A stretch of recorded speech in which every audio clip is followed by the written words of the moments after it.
हमने के मांग बा बिहार सरकार से कि बिहार फिल्म निर्माण उद्योग के दर्जा मिले के चाही। दूसर का मांग बा कि बिहार में ही भोजपुरी फिल्में रिलीज होके के चाही, बिहार में ही। आखिर हमारा बिहार के भी बहुत सारा कलाकार बड़े, तो बिहार में रिलीज हुई तब बहुत सारा कलाकारों में काम करी हम, तो बिहार में ही रिलीज होके के चाही। आ जौन फिल्म बनता भोजपुरी के तो कम से कम 75% कलाकार हमने के बिहार के होके के चाही। और लोकेशन जौन भी दूर दूर के लोग देखावेला सिनेमा में जौन बा वो अधिकांश लोकेशन बिहार के होके के चाही। और हमने के मांग बा कि बिहार में फिल्म सिटी के निर्माण होके के चाही, जौन की मंजूरी मिल गई बा। ये बड़ी खुशखबरी बा। हमने कहते कि बिहार में फिल्म सिटी के निर्माण होके जा रहा बा। आई हमने के अध्यक्ष जी, प्रदेश अध्यक्ष जी, ये सब लोग का अथक प्रयास से जौन बा ये मांग जौन बा मंजूर होल बा। और हमने के मांग बा कि बिहार में रंगमंच के बढ़ावा मिले के चाही, बिहार में रंगमंच के बढ़ावा मिले के चाही। हमने के सबसे महत्वपूर्ण मांग बा जनतनी का, सबसे महत्वपूर्ण मांग बा कि भोजपुरी फिल्म में आ भोजपुरी गीत में जौन अश्लीलता बा, अश्लीलता खातिर एगो सेंसर बोर्ड बनो आ अश्लीलता के समाप्त कल जाओ। अगर अश्लीलता समाप्त नहीं होकर तो हमार राउर आने वाला पीढ़ी से बर्बाद हुई। तो जितना बा सबसे ज़्यादा आज भोजपुरी में ही अश्लीलता बा, तो भोजपुरी के अश्लीलता समाप्त करे खातिर भोजपुरी के एगो सेंसर बोर्ड बनो जिससे अश्लीलता समाप्त हो। कारण कि अधिकांश गाना जौन बा जे निमन गावता ओकर हिटे नहीं के, आ जे अश्लील गा दिलक ओकर सुपर हिट हो जाता, तेहू पर रोक लागे के चाहिए। दूसर का बा कि बिहार जौन बा भोजपुरी गीत संगीत जौन बा अश्लीलता से मुक्त होके के चाहिए। और बा कि बिहार में जौन बा सिनेमा हॉल बा ओकर देख रेख भी अच्छा तरह से होके के चाहिए। तो आज बहुत सिनेमा हॉल बा जौन गोदाम के रूप में तब्दील हो गई बा। आखिर जौन बा ये भोजपुरी फिल्म अश्लीलता के ही कारण ही सब हो रहा बा। और जौन बा हमने का बिहार में भी सब्सिडी लागू होके के चाहिए, हर कलाकार के मिले के चाहिए। जय बिहार, जय कलाकार, जय बिहार, जय कलाकार, जय बिहार। सब कलाकार लोग से हम निवेदन करब कि रउआ सब भी 27 अगस्त के पटना गांधी मैदान में चली आ अपना एकजुटता के परिचय दिखाई कि बिहार सरकार के भी पता लग जाओ कि कलाकार के भी संख्या बिहार में कोनो कम नहीं। कलाकार जौन बा हर जगह अपमानित हो रहा बा। मान लीजिए हमने का कलाकार के मान सम्मान खातिर अगर केहू कलाकार के परेशान करता, मान ली कि प्रशासन शासन कहीं भी जौन बा कलाकार के अपमानित अगर करता, परेशान करता, तो ये समिति यही खातिर बनता कि हम सब कलाकार एकजुट होकर मिल के वो जगह पर पहुँची। अगर केहू कलाकार के संगे केहू अत्याचार करता तो हमने के चल के साथ देव, तबे जौन बा एकता के परिचय हुई। ई ना जी एगो कलाकार जौन बड़े परेशानी में पड़ल बड़े और कलाकार को वाह वाह नगदे धराइल बड़े, तो ये बात ना। तो एकता में बहुत बड़का कलाकार तो एक दूसरे के भी नहीं करत बाबा, एक एक कलाकार के दूसरा के शिकायत, वो कलाकार उनका के शिकायत खाली करता, तो ई एपो का कहें। तो ई खातिर जौन बा हमने के समिति बन रहा बा। ई और बात सत्य बा कि एगो कलाकार दूसरा कलाकार के मन शिकायत कर रहा बा। कलाकार से भी कह कि देखिए ये भोजपुरी गीत संगीत जौन बा एकरा के जातिवाद में मत बांटे। कलाकार एक जाति होता है, इसमें जो है सभी वर्ग के लोग आते हैं, सभी वर्ग के लोग आते हैं। तो मान ली कि हम कलाकार बन गई नहीं, आ कलाकार बन के कहीं कि हम फलनवा हई, बबुआन हई, तो अहिरान हई, तो चमरान हई, तो सहुआन हई, लोहरान हई। ये सब गीत संगीत जौन बा ऐसे का होता, पब्लिक के जौन बा आपस में मतभेद रूप पैदा करते निकाह के ऑकरेंस अगर होता। बिहार सरकार पुलिस प्रशासन भी ऐसा केहू गायक गावता, यही खातिर समिति बनता जी ऐसा गावता नु ओकरा पर बिहार भोजपुरी सिनेमा संस्कृति समिति जौन बा ओकरा पर उचित दंड लगा लो, ओकरा के दंडित कल जाओ। आज तो रुआ गा देहनी, रुआ छोड़ देनी, चल ना जाई गाँव देहात में जौन बा जब बैंड बाजा बाजता, ऑर्केस्ट्रा बाजता, तो हमें जातिवाद खातिर, जातिवाद वाला गीत खातिर मार हो जाता, FIR हो जाता, तो पुलिस प्रशासन भी परेशान होता। तो हम समस्त कलाकार बंधु से निवेदन करब कि ऐसा जातिवाद पर गीत मत गाई। पहले के गायक ना रहे लो, एक से एक सुंदर सुंदर गीत लोग आवे, वो बरा के गीत जौन कुल रहे मैंने रुआ से का बताई हम, जौना भजन में राम का नाम ना हो उस भजन को गाना नहीं चाहिए। माथे पर दू विपतिया कहवा ले जाई सगरी अनहरिया राम, पहले के गीत संगीत रहे कि आवेला जनी बड़ा शोर हो जाला, केहू लुटेरा केहू चूर हो जाला। ये बरा गीत चटना बा पटना बा छील दो ढक ढील दो, माने देखी भोजपुरी गीत संगीत जन मानू रसातल में जा रहा बा।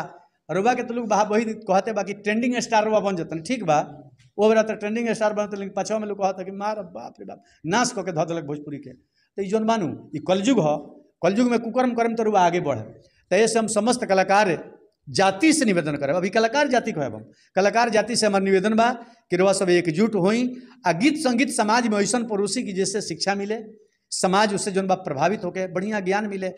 कलाकार का है आईना हो, समाज का दर्पण कलाकार होता है। कलाकार ही बढ़िया अगर समाज में बातें रखेगा तो लोग शिक्षित होंगे, सभ्य होंगे, बाल बच्चा भी सभ्य होगा। आज छोटे छोटे बच्चे भी जो है ना, जिसको मैंने अभी बोलने का तोतली भाषा में बोलने का ढंग है, वो भी कहता देवला धोनी ततना बा, देवला धोनी ततना बा, ऐसा कुछ कुप्रभाव पड़ता। तब हमारी यह निवेदन बा कि जौन बा हमनी का भोजपुरी जौन बा भाषा बा, हमनी के धरोहर बा, एकरा के हमनी का गंगा जल जैसे निर्मल स्वच्छ बनावे के प्रयास करब। हमरा राजू बाबा आ तमाम मने जौन बा भोजपुरी सिनेमा संस्कृति समिति के BCSS के सब लोग जौन बा संगठन से जुड़ल सब लोग एक हो गए बा कि हमनी का भोजपुरी के स्वच्छ निर्मल गंगा जल जैसे पवित्र बनावे के बा। यह मुहिम बा हमनी के। संगठन बनना ही चाहिए, क्योंकि अश्लीलता जातिवाद सबसे ज़्यादा फैल रहा है और इसका कोई मालिक नहीं है। तो यही संगठन बनेगा। राजू बाबा इसमें जिला अध्यक्ष है, जिला अध्यक्ष है। अगर कोई भी कलाकार अगर अश्लीलता गाता है, जातिवाद करता है या कोई भी कुछ भी अगर होता है तो उस पर वो कड़ी से कड़ी कार्रवाई करेंगे।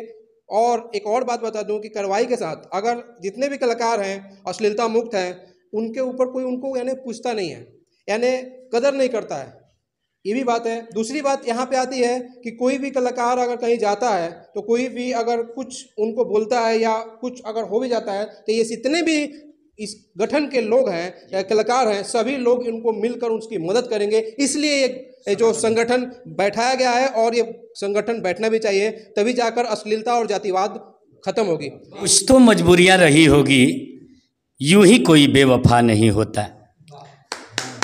अगर कलाकार के कोनो परेशानी बा, कोनो मुश्किल के सामना करे के पड़ता, तो ओकरा पीछे कहीं ना कहीं कारण हमनी का बानी आ हमनिए के चलते हमनी के परेशानी झेले के पड़ता। काहे कि आज हमनी के अपना पद के गरिमा के भुला गइल बानी। जैसे रुआ भोजपुरी जगत में अश्लीलता के देखी तब बहुत कलाकार लोग बा कहता लो कि लोग ये मांगता, लोग ये मांगता। तो टिंकू जी हम एगो कलाकार से सवाल कर देनी, नाम तो ना धरब, हम कहनी जब लोग अश्लीले मांगता आ जब वो लोग के नीमन लागता तो रुआ दूगो ब्यास कहीं दूगो लगावतनी, उनका माई बहन के रुआ गरियावतनी, उनका माई बहन के उ गरियावत रहे। तो जब लोग के गरियावल का नीमन लागता आ जौन गरिया सुन के रुआ लोग उनके शाबाशी देता, कब ओकरा माई बहन के गरिया के देखे। उ जौन रुआ के पुरस्कृत करता, माला पहनावता, कबो मालवा पहनावे आवता तवना के कहे वाह, माने कोनो प्रकार के एगो गाड़ी ओकरा के देखे आ वो अगर एक्सेप्ट कर ली तो हम मान जाए कि लोग यही से खुश बा। ये ओकरा निमन नहीं खे लागत। टिंकू जी रुआ चैनल के माध्यम से हम कहे के चाहतनी, ओकरा निमन नहीं खे लागत, कहीं ना कहीं हमनी के बोका फंसा के हमनी के मनोरंजन के साधन बना के रखले बा। तैसे ए पर विशेष हमनी के गौर करे के बा। हमनी के BCSS के जौनी कमिटी बा, जौना के अध्यक्ष बानी हमनी के माननीय राजू बाबा जिला अध्यक्ष, उस सब लोग के अथक प्रयास से हमनी का ये बात जननी कि सरकार हमनी के संगे कितना शोषण कर रहल बिया, शासन से लेके प्रशासन तक, जौन की कलाकार के हर साल केंद्र सरकार से राज्य सरकार के लगे हर साल कलाकार खातिर कुछ ना कुछ राशि आवेला, जौना राशि के जेने तेने छितिर बितिर क के, भोजपुरी के शब्द ह, छितिर बितिर क के आ ओकरा के केंद्र सरकार के लगे परोस दियाला कि राशि खर्च हो गई, जबकि कोनो असहाय कलाकार के राशि नइखे मिल पावत। तो विशेष हमनी के ये प्रयास बा कि वह अपना के समझी, हम का हई, हम का करतनी, ये सब बात के समझे के बा। आ ज़्यादा कुछ हम ना कहे। अंजन जी एगो बड़ी सुंदर बात कहले हैं, चेला के बात से सहमत बानी हम। सबसे पहल का बात बा कि कलाकार हुआ बानी आ जा तनी कहीं दुगोला गावे खातिर तो 10 गो रुपया खातिर रुआ अपना माई बहन के झोरा में लेके जा तनी, तो ही तनी मन काम नहीं के रुपया खातिर कौनो कर्म कर दे। ये आदमी जो स्वाभिमानी हो नहीं के कर सकत, लेकिन आज समाज में जोन बा हमनी का कलाकार ही जोन बा अपना प्रतिष्ठा के ख्याल नहीं के करत, हम दुगोला में रुआ सब यूट्यूब चैनल पर बहुत देखा तनी, बड़का बड़का नीमन नीमन कलाकार, स्टार दुगोला के कलाकार कहा तलो, उनकरा माई के ऊ, उनकरा बेटी के ऊ, बेटी माई छोड़ी ना, जे मर गइल बा या दादी नानी वहाँ तक चल जाता। जी बिल्कुल। आ जे सुनत नु कहता वाह व्यास गर्दा उड़ा देलो, तार तो जोड़ा नहीं खे, तार प्रशंसा करता कि तारा मुंह में बांस करता। तो हम इससे कहम कि कलाकार के मान सम्मान के हमनी के जौन उड़ा गइल बा ओकरा के माने ग्रहण करे खातिर राजू बाबा अथक प्रयास कैले बनी। अब बहुत सारा लोग एमें अथक प्रयास कर रहा बा कि भोजपुरी सिनेमा सांस्कृतिक समिति बनो, आमे हमनी के कायदा कानून नियम लागी, ओकरे आधार पर हमनी का चले के बा, तबे जौन बा बिहार भोजपुरी गीत संगीत अश्लीलता से मुक्त हो सका। नमस्कार, प्रणाम। आप लोग देख रहे हैं TSF न्यूज और आज हम अजमेर नगर में पहुंचे हुए हैं। भोजपुरी सिनेमा सांस्कृतिक में आज बहुत बड़ी बैठक हुई और बैठक में इन लोग तमाम लोग जो कलाकार लोग हैं और व्यास लोग हैं, सभी लोग का बैठक हुई। इन लोग एक बहुत बड़ा मांग का यहाँ पे रख रहे हैं। क्या चीज़ मांग है बाबा? सबसे पहले तो आपके न्यूज़ चैनल को सुनने वाले सभी दर्शकों का वंदन, अभिनंदन। आज हम लोग जो है ना भोजपुरी सिनेमा सांस्कृतिक समिति का बैठक हम लोग किए जी। तो ये जो है बिहार प्रदेश में पूरे जोर शोर पर ये BCSS जो इस समिति है चल रहा है। तो आज इस समिति के तत्वाधान में हम लोग अजमेर नगर पंचायत में पहुँचे हैं और सभी कलाकार, ये जितने भी कलाकार सभी लोग उपस्थित हुए हैं। हम लोग अपना बैठक किए। ताज के बैठक में ताज हमनी का एमे उपस्थित बानी।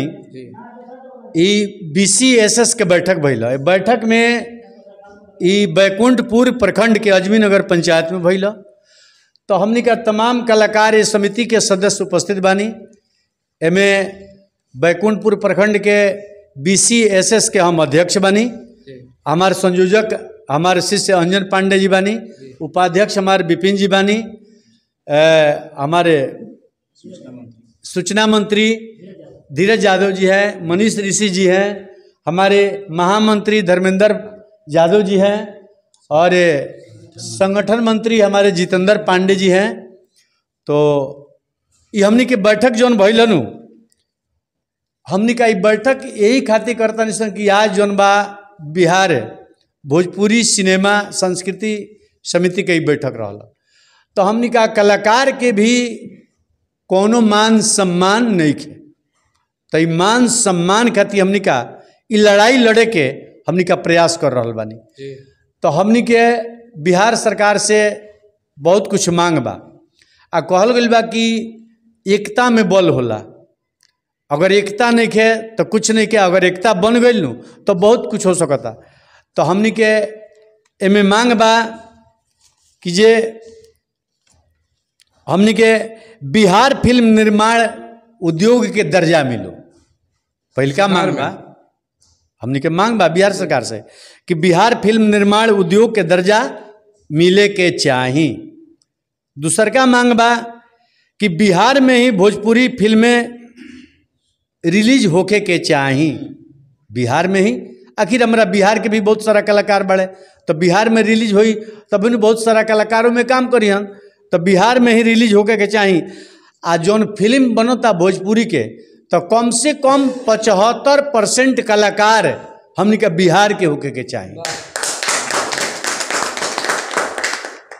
और लोकेशन जौन भी दूर दूर के लोग देखावेला सिनेमा में जौन बा वो अधिकांश लोकेशन बिहार के होके के चाही। और हमनी के मांग बा कि बिहार में फिल्म सिटी के निर्माण होके के चाही, जौन की मंजूरी मिल गई बा। ये बड़ी खुशखबरी बा हमनी कहते कि बिहार में फिल्म सिटी के निर्माण होके जा रहा बा। आई हमनी के अध्यक्ष जी, प्रदेश अध्यक्ष जी, ये सब लोग का अथक प्रयास से जौन बा ये मांग जौन बा मंजूर भइल बा। और हमनी के मांग बा कि बिहार में रंगमंच के बढ़ावा मिले के चाही। बिहार में रंगमंच के बढ़ावा मिले के चाही। हमनी के सबसे महत्वपूर्ण मांग बा जनतनी का, सबसे महत्वपूर्ण मांग बा कि भोजपुरी फिल्म में आ भोजपुरी गीत में जौन अश्लीलता बा, अश्लीलता खातिर एगो सेंसर बोर्ड बनो आ अश्लीलता के समाप्त कल जाओ। अगर अश्लीलता समाप्त नहीं के होकत तो हमार राउर आवे वाला पीढ़ी से बर्बाद हुई। तो जितना बा सबसे ज़्यादा आज भोजपुरी में ही अश्लीलता बा, तो भोजपुरी के अश्लीलता समाप्त करे खातिर भोजपुरी के एगो सेंसर बोर्ड बनो जिससे अश्लीलता समाप्त होको। कारण कि अधिकांश गाना जौन बा जे निमन गावता ओकर हिटे नहीं के, आ जे अश्लील गा दिलक ओकर सुपर हिट हो जाता, तेहू पर रोक लागे के चाहिए। दूसर का बा कि बिहार जौन बा भोजपुरी गीत संगीत जौन बा अश्लीलता से मुक्त होके के चाहिए। और बा कि बिहार में जौन बा सिनेमा हॉल बा ओकर देख रेख भी अच्छा तरह से होके के चाहिए। तो आज बहुत सिनेमा हॉल बा जौन गोदाम के रूप में तब्दील हो गई बा। आखिर ई जौन बा ई भोजपुरी फिल्म में अश्लीलता के ही कारण ये सब हो रहा बा। और ई जौन बा हमनी का बिहार में भी सब्सिडी लागू होके के चाही, हर कलाकार के मिले के चाही। आज जौन बा अदर प्रदेश में जौन बा कलाकार के सब्सिडी मिल रहा बा, आज हमनी का जौन बा बिहार में नहीं मिल रहा सब्सिडी। आज कोरोना में सबसे ज़्यादा क्यों परेशान रहा कोरोना काल में कलाकार, और लोग उतना परेशान ना लगे जितना कलाकार। काहे कि जब प्रोग्राम में ठप हो गई तो बाल बच्चा सब खैला बिना मरे लगल। तो सबसे ज़्यादा तो ए पर अगर बिहार सरकार ध्यान दिले रही तो आज कलाकार लोग के दुर्दशा ना हो। तो हम रुआ चैनल के माध्यम से ही कहतनी कि आज कलाकार के जौन बा बहुत जगह अपमानित कल जा रहा बा। तो हमने के BCSS जौन बानू एमे हर कलाकार के एगो ID प्रमाण पत्र देहल जाए। मान ली कि रुआ कलाकार हैं, ब्यास हैं, नाल बजाइले, बेंजू बजाइले, झाल बजाइले, तो मैं रुआ लगे तो कोनो लाइसेंस तो नहीं के जो हम ब्यास हैं चाहे बेंजू बजाइले। आई सबके श्रेय जौन बानू हमने के जिला अध्यक्ष परमादरणीय राजू बाबा के अथक प्रयास बा कि अपना गोपालगंज जिला में पूरा बिहार प्रदेश में BCSS समिति जौन बा आगे बढ़ो, आई में एकजुटता हो। जय कलाकार, जय बिहार, जय कलाकार, जय बिहार, जय कलाकार, जय बिहार। हमने कही BCSS जौन मानू भोजपुरी सिनेमा संस्कृति समिति ई बनावल ही खातिर आवरी जा रहा बा। आई में हमने का मने बहुत तेजी ये से ला रहल बानी सन कि बहुत कलाकार प्रोग्राम गावे जाता रुआ चैनल के माध्यम से कहतनी। तो कहीं कहीं मान ले कि रात बिरात हुआ लौट के आवतनी, पुलिस प्रशासन परेशान करता, तो हम कहतनी कि हम प्रोग्राम गा के आ रहे हैं। तो बोल रहा है कि आपके पास क्या सबूत है, कैसे कलाकार है, क्या सबूत है आपके पास। तो मान ली कि हमने क्या लगे जब रजिस्ट्रेशन हो जाए, हमने का ID प्रमाण पत्र मिल जाए तो दिखावल जाए। आए में जौन बा हमने कलाकार के बहुत जगह जौन बा परेशानी बा।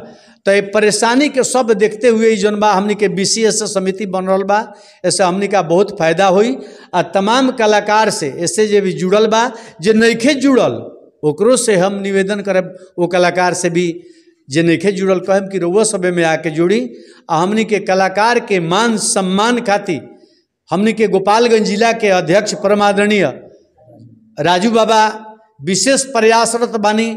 आज उहे के मार्गदर्शन में हमने का जौन बा पहले हमने का प्रखंड स्तर पर एक बैठक भइल जेमें राजू बाबा आई रहनी, लेकिन राजू बाबा के ही कहला के अनुसार हमने का बैठक जौन बा पंचायत स्तर तक पहुँचा के आ पंचायत स्तर तक के कलाकार के हमने का जोड़े के प्रयास करे। आई जौन बा 2 तारीख के अबके भल मीटिंग भइल रख 2 जुलाई के पटना में। आ पुनः जौन बा 27 अगस्त के बहुत बड़का महासम्मेलन जौन बा बहुत बड़का व्यापक ई जौन बा बैठक होके जा रहा बा पटना में गांधी मैदान में। तो तमाम दर्शक से भी कहब जे भी कलाकार बा जे जुड़ल बा रुआ चैनल के देख रहा बा, सब कलाकार लोग से हम निवेदन करब कि रुआ सब भी 27 अगस्त के पटना गांधी मैदान में चली आ अपना एकजुटता के परिचय दिखाई कि बिहार सरकार के भी पता लग जाओ कि कलाकार के भी संख्या बिहार में कोनो कम नहीं है। जय कलाकार, जय कलाकार, जय कलाकार। तो रुआ चैनल के माध्यम से और कहब कि हमारे परम प्रिय शिष्य बैकुंठपुर के BCSS के जोन बा संरक्षक आ कोषाध्यक्ष हमारे अंजन पांडे जी के भी कुछ विचार में व्यक्त करके बा अपन अपन विचार व्यक्त कर सकतनी चैनल के माध्यम से। तो अंजन पांडे जी। कलाकार जय बिहार। सबसे पहले टिंकू जी हमरे TSF चैनल के जे भी श्रोता बानी और वह चैनल से जे भी जुड़ल बा उस सबका के हम तहे दिल से नमस्कार करतनी, प्रणाम करतनी। आए सावन के पावन महीना में हम सबका खातिर महादेव जी से शुभकामना करतनी कि महादेव जी सबके ऊपर अपन अपार कृपा दृष्टि बनौले रखी। आज हमनी के जौन बैठक भइल बा भोजपुरी सिनेमा सांस्कृतिक समिति के, तो ये बैठक के मूल उद्देश्य का बा जौन कि हमरा आदरणीय गुरु जी अध्यक्ष जी से रुआ सब सुननी कहल गई बा कि कुछ तो मजबूरियां रही होगी, यूं ही कोई बेवफा नहीं होता। अगर कलाकार के कोनो परेशानी बा, कोनो मुश्किल के सामना करे के पड़ता, तो ओकरा पीछे कहीं ना कहीं कारण हमनी का बानी हमनिए के चलते हमनी के परेशानी झेले के पड़ता।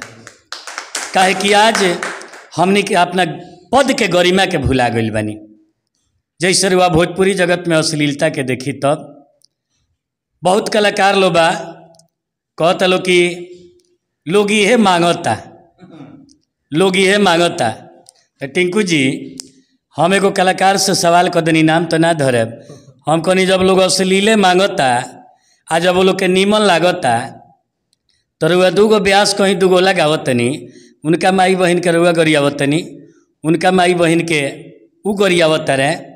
तो जब लोग के गरियावल का नीमन लागता आ जौन गरिया सुन के रुआ लोग उनके शाबाशी देता, कब ओकरा माई बहन के गरिया के देखे।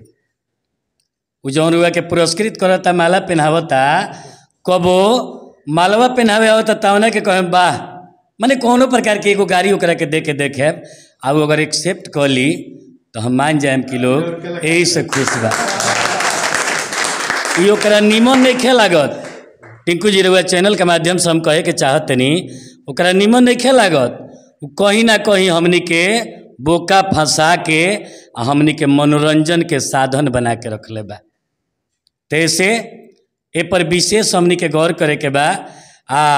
हमनी के BCSS के जौनी कमिटी बा, जौना के अध्यक्ष बानी हमनी के माननीय राजू बाबा जिला अध्यक्ष, उस सब लोग के अथक प्रयास से हमनी का ये बात जननी कि सरकार हमनी के संगे कितना शोषण कर रहल बिया, शासन से लेके प्रशासन तक, जौन कि कलाकार के हर साल केंद्र सरकार से राज्य सरकार के लगे हर साल कलाकार खातिर कुछ ना कुछ राशि आवेला, जौना राशि के जेने तेने छितिर बितिर क के, भोजपुरी के शब्द ह, छितिर बितिर क के आ ओकरा के केंद्र सरकार के लगे परोस दियाला कि राशि खर्च हो गई, जबकि कोनो असहाय कलाकार के राशि नइखे मिल पावत। तो विशेष हमनी के ये प्रयास बा कि वह अपना के समझी, हम का हई, हम का करतनी, ये सब बात के समझे के बा।